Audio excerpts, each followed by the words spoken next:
dia, queridos. Bom dia. Bom dia. Queridos, a gente vai continuar nossa série de sermões no primeiro livro das Crônicas. E hoje a gente vai para o capítulo 21. Eu vou te pedir para abrir lá comigo. 1 Crônicas, capítulo 21, verso 1. A gente vai fazer uma leitura de todo o capítulo. Um pouquinho maior, mas é bastante importante para a gente entender a história toda e depois pensar o que o Senhor quer nos ensinar através desse livro. Primeiro livro das Crônicas, capítulo 21, a partir do verso 1. À medida que vocês encontrarem, se os irmãos puderem, fiquem de pé para que a gente faça essa leitura juntos. Se o Tabet resolver abrir a Bíblia, uma batalha espiritual fortíssima aqui, que ele não abre de jeito nenhum a Bíblia, eu vou ler com os irmãos. Não, acho que vai. Qualquer coisa tem aqui o celular. Vamos lá, queridos. Primeiro livro das Crônicas, capítulo 21. O texto diz assim: Davi levantou-se. Davi, olha, é mole, né? O que aconteceu? Coitado de Davi. Vamos de novo, vamos ler direitinho. Satanás levantou-se contra Israel e incitou Davi a fazer um recenseamento do povo. Davi disse a Joabe e aos outros comandantes do exército: vão e contem os israelitas, desde Berseba até Dan, e tragam-me um relatório para que eu saiba quantos são. Joabe, porém, respondeu: que o Senhor multiplique o povo dele por 100. Ó rei, meu senhor, não são porventura todos eles súditos do meu senhor? Por que o meu senhor deseja fazer isso? Por que deveria trazer culpa sobre Israel? No entanto, a palavra do rei prevaleceu, de modo que Joabe partiu, percorreu todo Israel e depois voltou a Jerusalém. Joabe apresentou a Davi o relatório do recenseamento do povo. Em todo Israel havia 1.100.000 homens capazes de manejar a espada, e em Judá 470.000. Joabe, porém, não incluiu as tribos de Levi e de Benjamim na contagem, pois a ordem do rei lhe parecera absurda. Essa ordem desagradou a Deus, por isso ele puniu Israel. Então Davi disse a Deus: pequei gravemente com o que fiz, agora eu te imploro que perdoes o pecado do teu servo, porque cometi uma grande loucura. O Senhor disse a Gade, o vidente de Davi: vai dizer a Davi, assim diz o Senhor, dou a você 3 opções, escolha uma delas e eu a executarei contra você. Gade foi a Davi e lhe disse: assim diz o Senhor, escolha entre 3 anos de fome, 3 meses fugindo dos seus adversários, perseguidos pela espada deles, e 3 dias da espada do Senhor, isto é, 3 dias de praga com o anjo do Senhor, assolando todas as regiões de Israel. Decida agora como devo responder àquele que me enviou. Davi respondeu: é grande a minha angústia, prefiro cair nas mãos do Senhor, pois grande é a sua misericórdia, do que cair nas mãos dos homens. Então o Senhor enviou uma praga sobre Israel, e 70.000 homens de Israel morreram. Deus enviou um anjo para destruir Jerusalém. Quando, porém, o anjo ia fazê-lo, o Senhor olhou e se arrependeu de fazer essa catástrofe, e disse ao anjo que destruiu o povo: basta, detém a mão. Naquele momento o anjo do Senhor estava perto da eira de Araúna, o Jebuseu. Davi olhou para cima e viu o anjo do Senhor entre o céu e a terra, com uma espada na mão, erguida sobre Jerusalém. Então Davi e as autoridades de Israel, vestidos com pano de saco, prostraram-se com o rosto em terra. Davi disse a Deus: não fui eu que ordenei contar o povo? Fui eu que pequei e fiz o mal. Estes não passam de ovelhas. O que eles fizeram? Ó Senhor, meu Deus, que o teu castigo caia sobre mim e sobre a minha família, mas não sobre o teu povo. Depois disso, o anjo do Senhor mandou Gade dizer a Davi que edificasse um altar ao Senhor na eira de Araúna, o Jebuseu. Davi foi para lá, em obediência à palavra que Gade tinha falado em nome do Senhor. Araúna estava debulhando trigo. Virando-se, viu o anjo e os seus 4 filhos que estavam com ele se esconderam. Nisso chegou Davi. Quando Araúna o viu, saiu da eira e prostou-se diante de Davi com o rosto em terra. Davi lhe pediu: ceda-me o terreno da sua eira para eu edificar um altar em honra ao Senhor, a fim de que cesse a praga sobre o povo. Venda-me o terreno pelo preço justo. Araúna, porém, disse a Davi: que o meu senhor e rei fique com ele e o faça o que parecer bom aos seus olhos. Eu darei os bois para os holocaustos, o debulhador para servir de lenha, e o trigo para a oferta de cereal. Tudo isso dou a ti. O rei Davi, porém, respondeu a Araúna: não, faço questão de pagar o preço justo. Não darei ao Senhor aquilo que pertence a você, nem oferecerei um holocausto que não me custe nada. Então Davi pagou a Araúna 600 ciclos de ouro pelo terreno. Davi edificou ali um altar ao Senhor e ofereceu holocausto e ofertas de comunhão. Davi invocou o Senhor, e o Senhor lhe respondeu com fogo que veio do céu sobre o altar de holocausto. O Senhor ordenou ao anjo que pusesse a espada na bainha. Nessa ocasião, Davi viu que o Senhor lhe havia respondido na eira de Araúna, o jebuseu, e passou a oferecer sacrifícios ali. Naquela época, o tabernáculo do Senhor que Moisés fizera no deserto e o altar de holocausto estavam no santuário em Gibeon. Davi, porém, não podia consultar a Deus lá, pois tinha medo da espada do anjo do Senhor. Amém. Vamos orar? Senhor Deus, nós te agradecemos pela tua palavra aberta e exposta entre nós e te pedimos, Senhor, fala aos nossos corações nessa manhã, que nós possamos ouvir a tua voz, aprender de ti e então sermos transformados pela tua palavra. É isso que nós te pedimos, no teu santo e poderoso nome, Jesus. Amém e amém. Os irmãos podem se assentar.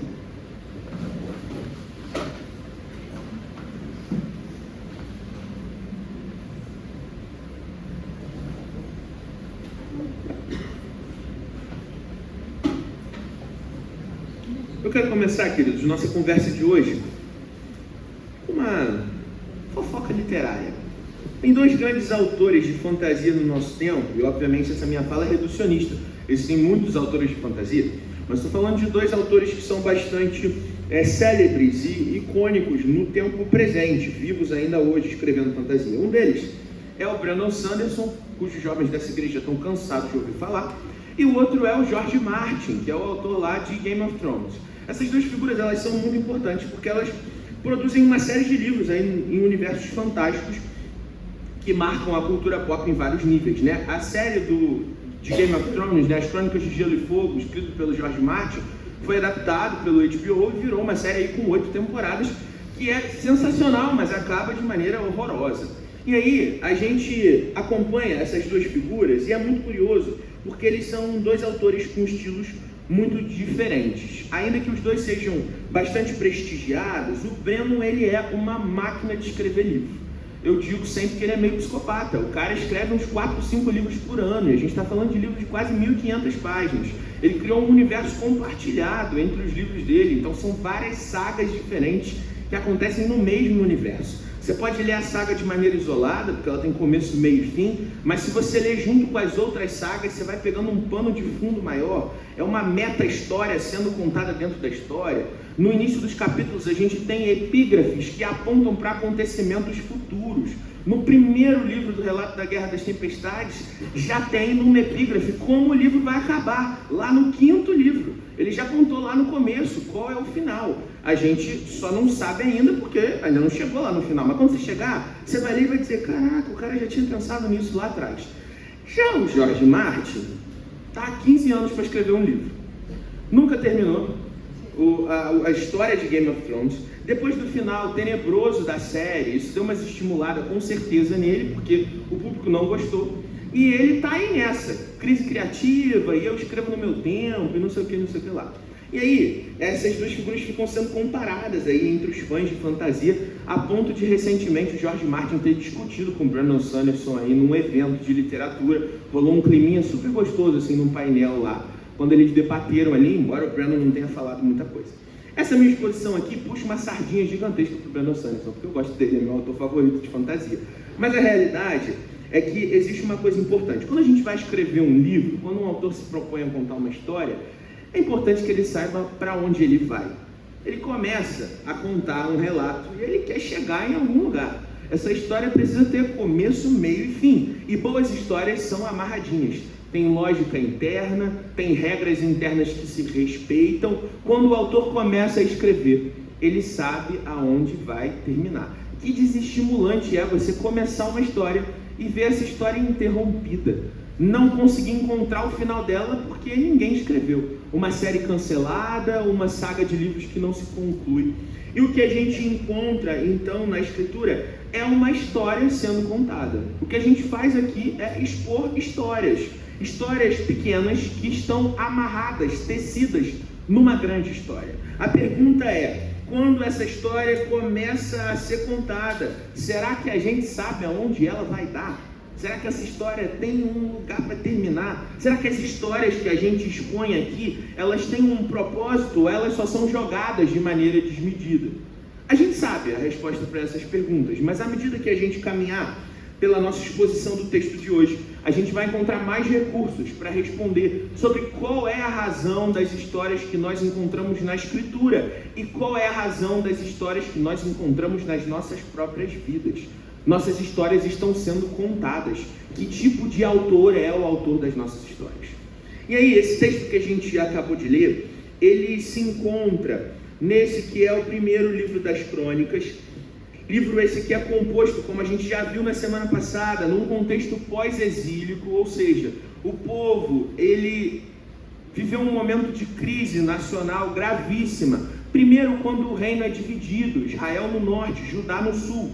Então, Israel é massacrado pelos seus inimigos e Judá é o único que permanece. Mas um século depois, Judá vai ser levado cativo para a Babilônia.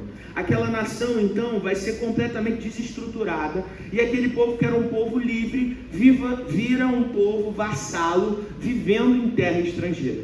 70 anos se passam com Judá vivendo no meio dos babilônicos. Então, no tempo preparado pelo Senhor, esse povo tem a oportunidade de voltar para casa. Quando a gente seguir nas nossas exposições e chegar nos livros de Esdras e Neemias, a gente vai poder explorar melhor essa história, mas é importante a gente saber o que está acontecendo, porque essa é a ótica que vai mover o cronista ao registrar as histórias que a gente encontra nos primeiros 2 livros das Crônicas. O que acontece é que esse povo volta para casa, mas quando ele volta para casa, ele precisa reconstruir uma nação que já não existe mais. O muro e o templo vão ser importantes nessa história, mas eles são só um símbolo de uma reconstrução muito maior, muito mais profunda. Um censo nacional que precisa ser refeita. E o livro das Crônicas, ele vem na intenção de trazer ânimo para esse povo que está num processo de reconstrução. As histórias, então, que são selecionadas, elas são selecionadas para incentivar o povo a continuar crendo no Deus que os abençoou no passado, contou a história deles, continua os abençoando agora e segue contando a sua história. No último sermão, domingo passado, a gente conversou sobre como detalhes importam. A gente viu lá a história de Davi resgatando a arca, levando a arca de volta para Jerusalém. E a gente viu como Deus exige que o seu povo o sirva nos seus próprios termos. Deus não faz por preciosidade, ele não tem apego a detalhes, Deus não é burocrático, nem tem toque. O que ele quer é preservar os seus e, portanto, ele cria sistemas na intenção do povo ser preservado. Agora, a gente não precisa mais da arca, porque a gente tem o próprio Cristo que abriu o caminho de contato até o Pai, aquele que tabernaculou em nosso meio, portanto, abriu a oportunidade de nós nos achegarmos com tranquilidade até o trono da graça. Mas essa história que a gente vai conversar hoje, ela está registrada um pouco depois desses acontecimentos lá da arca. A gente tem no capítulo 15, então, esse registro da tentativa bem sucedida de levar a arca para Jerusalém. E nos capítulos seguintes, a gente vai ver intercalados com muitos registros genealógicos de recenseamento, em algum sentido, várias batalhas feitas por Davi e batalhas de sucesso. Davi vai ter vitória atrás de vitória. Então a gente chega no capítulo 21, com Davi resolvendo fazer um recenseamento do povo. Ele vai fazer um censo, ele vai chamar a galera do IBGE para tentar descobrir como é que está aí a quantidade de guerreiros que ele tem lá disponível na sua nação. E aí, eu quero te convidar a manter sua Bíblia aberta, a gente vai caminhar pelo texto juntos, para entender o que o Senhor quer ensinar para mim e para você. E o começo dessa história, a gente vê lá no verso 1, quando o texto diz assim: Satanás levantou-se contra Israel e incitou Davi a fazer um recenseamento do povo. A pergunta então é de onde surgiu esse recenseamento, e esse texto, ele está respondendo isso, ele está propondo uma resposta. Só que essa história, ela está registrada já num outro momento. No segundo livro de Samuel, no capítulo 24, no verso 1, a gente tem o seguinte texto: mais uma vez, o Senhor se irou contra Israel, Por isso, incitou Davi contra o povo, levando-o a fazer o recenseamento de Israel e de Judá. Opa, o que está acontecendo? Num texto, a gente está aqui dizendo que Satanás levantou-se contra Israel. No outro, a gente diz que foi a ira do Senhor que incitou Davi a fazer aquele recenseamento. Isso, num primeiro momento, pode gerar uma confusão na nossa cabeça, do tipo, os textos estão se contradizendo. Mas aqui tem um conceito muito importante, e eu quis fazer esse destaque, porque ele ajuda a gente a entender uma doutrina muito preciosa, que é a progressão da revelação. Quando a gente olha para a Escritura, a gente tem um processo progressivo, onde Deus vai se revelando. E isso acontece plenamente em Cristo Jesus. Jesus, então, é a representação última e final, a imagem do Deus invisível. Enquanto Deus está contando essa história, o povo está aprendendo de pouco em pouco. E esse relato que a gente encontra em 2 Samuel, ele é pré-exílio. Aqui, no entendimento do povo, só pode ter sido a ira do Senhor a incitar Davi a pecar contra a nação, porque é fato que foi um pecado contra a nação.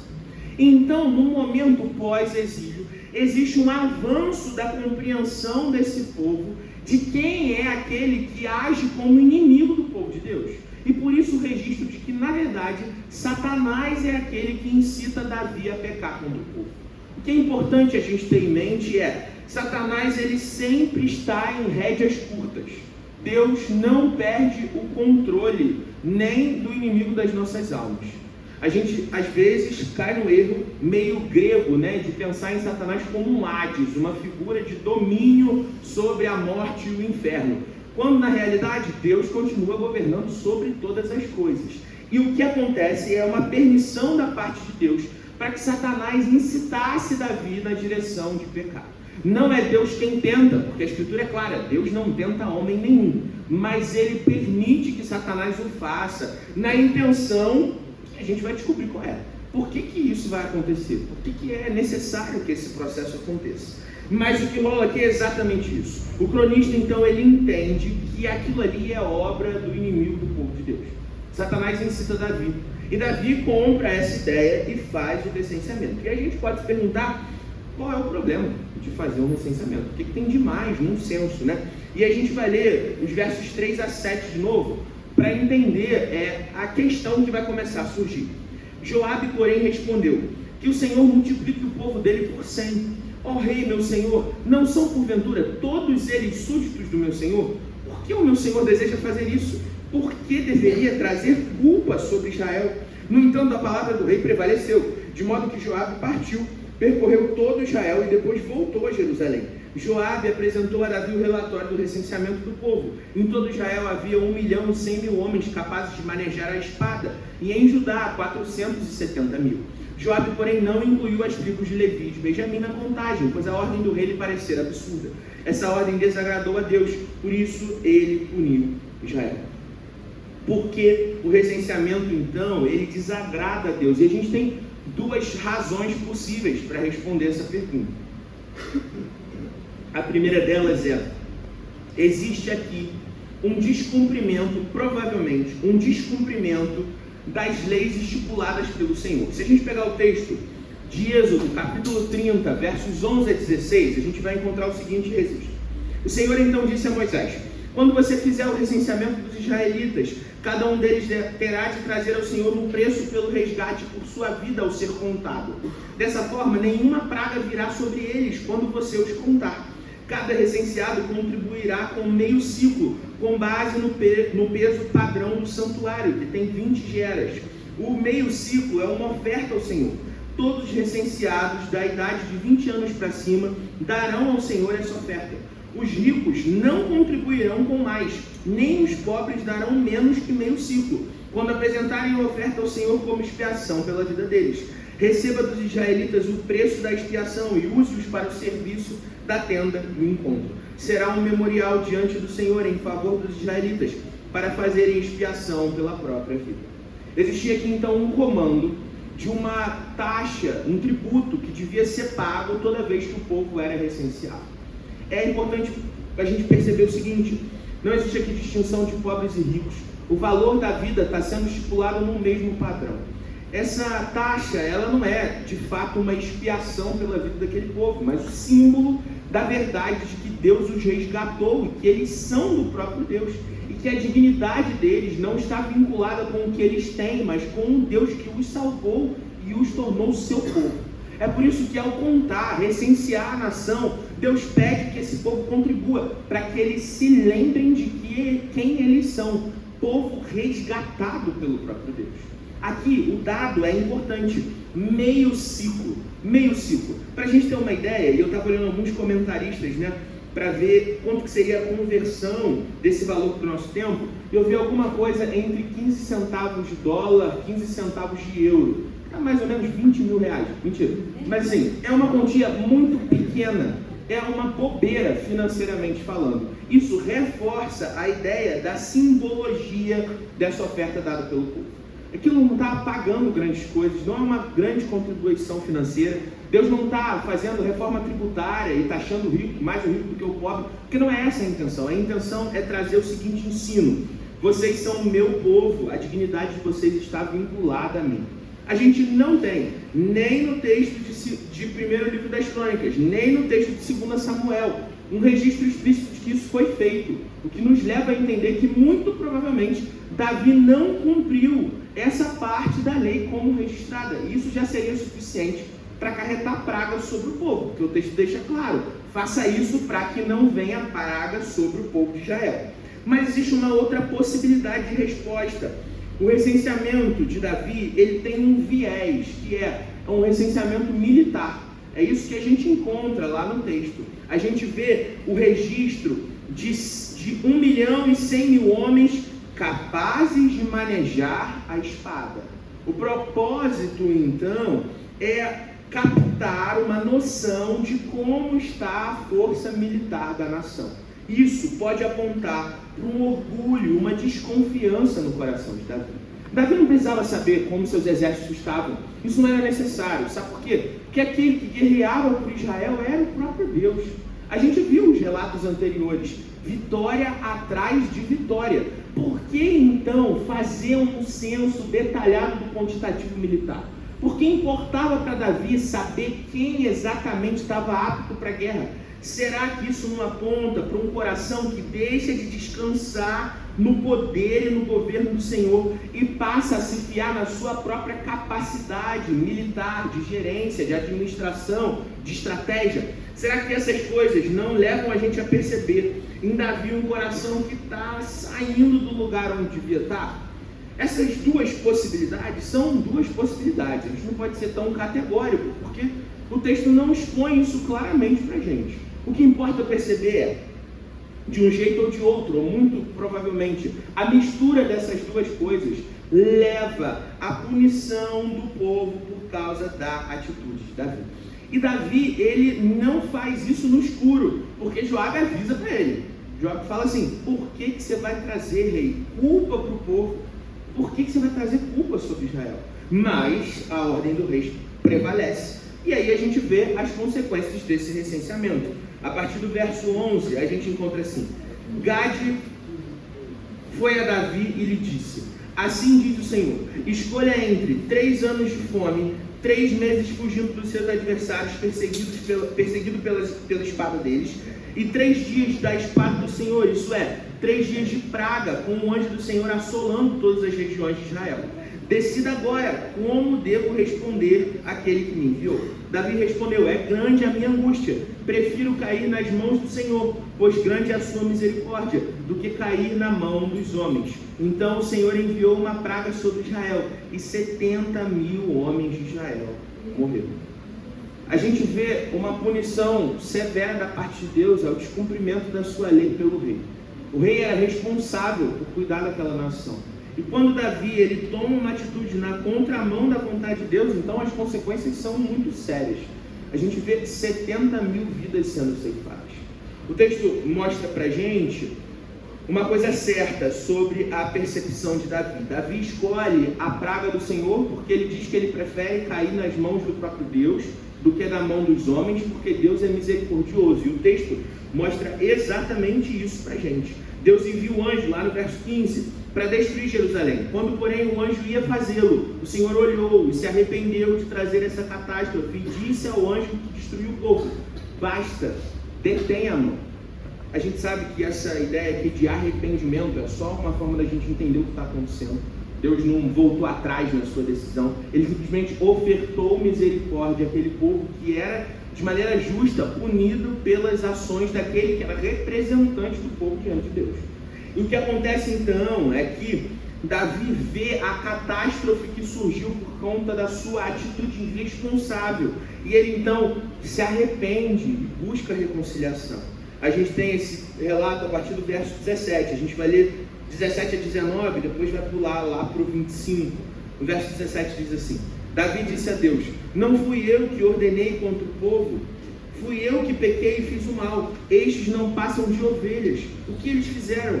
Ó Senhor, meu Deus, que o teu castigo caia sobre mim e sobre a minha família, mas não sobre o seu povo. Depois disso, o anjo do Senhor mandou Gade dizer a Davi que edificasse um altar ao Senhor na eira de Araúna, no Jebuseu. Davi foi para lá, em obediência à palavra que Gade tinha falado em nome do Senhor. Agora o verso 25. Então Davi pagou a Araúna 600 ciclos de ouro pelo terreno. Davi edificou ali um altar ao Senhor e ofereceu holocaustos e ofertas de comunhão. Davi invocou o Senhor e o Senhor lhe respondeu com fogo que veio do céu sobre o altar de holocaustos. A gente tem aqui Davi se mostrando genuinamente arrependido. Davi percebeu a burrada que fez. Então, sem qualquer tipo de fingimento, sem qualquer tipo de performance, ele chega na presença do Senhor, reconhece a sua transgressão e diz: Senhor, livra o povo dessa punição. O povo não tem nada a ver com isso, essa atitude foi minha, fui eu quem pequei, que a punição do Senhor venha sobre mim e sobre a minha família, mas esses que estão sob o meu cuidado são só ovelhas, eles não têm culpa disso, então me pune no lugar de puni-los. E Deus então responde ao arrependimento sincero de Davi com reconciliação. Quando Davi constrói o altar ali na eira de Araúna, e Deus derrama então fogo do céu sobre o holocausto, que a gente tem é Deus dizendo explicitamente que ele recebe a oferta que Davi então está prestando a ele, que ele recebe o culto que Davi está prestando a ele, porque reconhece esse arrependimento sincero da parte de Davi. E aí, essa história, ela vai finalizar com um lembrete para a gente. Ela é uma história pontual, né? É um caso específico, um acontecimento isolado em algum sentido.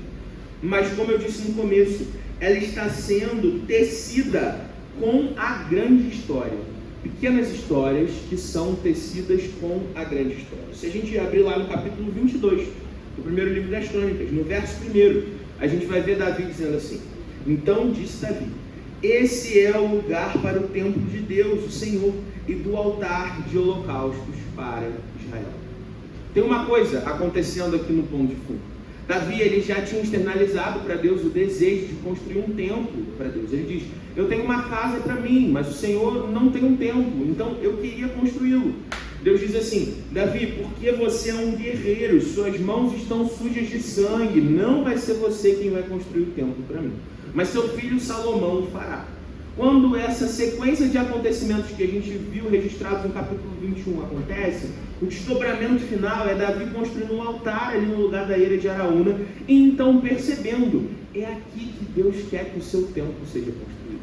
Esse território, que era antes só uma eira, que é um lugar para secar os grãos que são colhidos, né? Então por isso está lá debulhando milho ali, é onde os grãos são colhidos.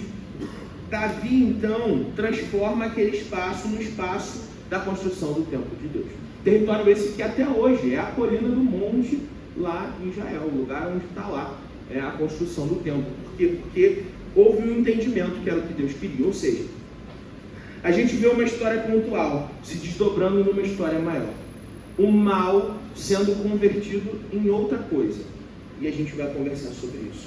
Ao expor essa história, ao olhar para esse texto, a pergunta que a gente sempre se faz é: o que isso tem a ver comigo e com você? Eu vou responder isso em 3 breves aplicações. A primeira delas é o seguinte: pecados têm consequências. Pecados têm consequências. Em Cristo Jesus nós estamos livres do jugo do pecado. É sobre isso que a gente tem conversado lá na nossa EBD, nesse capítulo 20 da nossa confissão de fé. Em Cristo Jesus nós somos libertos do jugo do pecado de uma vez por todas. Cristo levou sobre si os nossos pecados e agora nós não estamos mais reféns dele. Nós não precisamos viver mais uma vida de pecado, existe a possibilidade de viver para a glória de Deus. Mas isso não quer dizer que a gente vai passar impune, no sentido de sem consequências daquilo que a gente faz. A escolha pelo pecado é sempre a escolha pelo sofrimento, porque implica um caminho na contramão da vontade de Deus. O que significa que os meus erros, dos menores pecados aos maiores pecados, resultarão em consequências reais. Às vezes a gente esquece disso. A gente tem a impressão de que a gente pode viver uma vida de pecado, que isso não vai dar em nada. Isso não vai dar em nada. Primeiro, porque se o pecado é escondido, ninguém sabe mesmo, então, estou tranquilo. Mas se o pecado é exposto também, Deus é misericordioso, então meio que muita fé. Eu peco, um grande abraço. Essa compreensão, ela é obviamente imatura e olha para a Escritura com uma superficialidade inacreditável. O chamado do Evangelho é o chamado para uma vida verdadeiramente transformada, o que implica abandonar o pecado. Abandonar o pecado. Todas as vezes que nós pecamos, nós ofendemos a Deus. Nós não seremos punidos pelo nosso pecado, no sentido de fazer alguma coisa para expiá-lo, porque Cristo é a expiação última e final pelos nossos pecados. Mas sempre que nós escolhemos o caminho do erro, consequências reais acontecerão. O nosso pecado então é como uma pedra que bate no topo de um rio e reverbera. E sabe Deus as consequências que virão de uma vida que insiste no erro. Portanto, a primeira lição que a gente tem para aprender com esse texto é: nós precisamos nos lembrar, todos os pecados geram consequências e nós precisamos estar atentos a isso. A segunda aplicação é que, se nós pecarmos, existe um caminho de reconciliação. Se nós pecarmos, existe um caminho de reconciliação. O condicional se aqui, ele não é despropositado não, ele tem uma razão. A razão é, o alvo dos crentes é viver para a glória de Deus. Portanto, nós estamos sendo chamados a uma vida na direção da perfeição. É isso que está proposto para nós pelo Evangelho. No entanto, nós reconhecemos que a ação do pecado sobre as nossas vidas, ela ainda existe, embora ele não possa mais dominar sobre nós. Ou seja, o que isso quer dizer na prática? É necessário que o verdadeiro crente sempre melhore na caminhada com Jesus. Crescimento é parte do discipulado. Nós precisamos ser amanhã melhores do que hoje. Nós não podemos nos contentar, meu irmão e minha irmã, com uma vida marcada de 20 anos igual. Quer dizer, a gente olha para trás, a gente olha para 10 anos no passado e a gente é a mesma coisa do que a gente é hoje. Alguma coisa está fora do lugar. Isso significa que você vai ser impecável nessa vida? Não, óbvio que não. E é por isso que, se pecarmos, nós temos um caminho para reconciliação. Verdadeiros filhos e filhas de Deus, eles sabem que toda vez que nessa vida nós escolhemos o caminho errado, Cristo nos convida à confissão sincera, ao arrependimento verdadeiro. Então nós encontramos misericórdia e reconciliação. Ser arrependido de verdade, então, é se voltar para Deus. É caminhar em outra direção, é uma mudança de rota, é uma transformação do caminho. Arrependimento genuíno não é culpa, não é remorso, não é uma tentativa de engabelar o Criador de todas as coisas, dizendo assim: Senhor, estou tão triste. Meu irmão, minha irmã, você pode me enganar tranquilamente, você nunca enganará aquele que conhece todas as coisas. Pare de performar, seja sincero diante do Senhor, reconheça as suas culpas e confie no Deus que é misericordioso e reconciliador. Por fim, a última aplicação é a seguinte: nós servimos ao grande autor que, ao contar toda a história, está transformando mal em bem. Vou de novo para a Ju conseguir anotar. Nós servimos ao grande autor que, ao contar toda a história, está transformando o mal em bem. O cronista então lembra ao povo que está voltando para casa: é Deus quem conta a história deles.